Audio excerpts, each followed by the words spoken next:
Dunyoning eng mashhur blogerlaridan biri TikTok yulduzi Habil Laming endi sun'iy intellekt asosida yaratilgan nusxasi bo'ladi.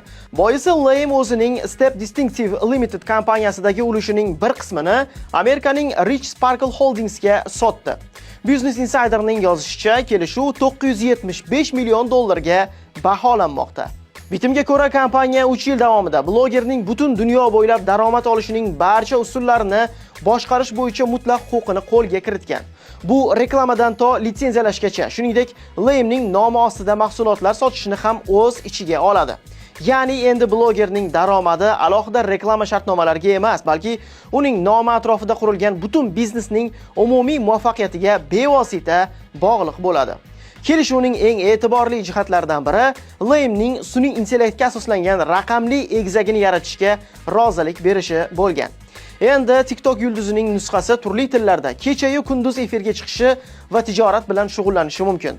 Bu esa brend qamrovi va imkoniyatlarini sezilarli darajada kengaytiradi. Ma'lumot uchun, Habil Laming hozirda TikTokdagi obunachilari soni 161 milliondan oshib ketgan.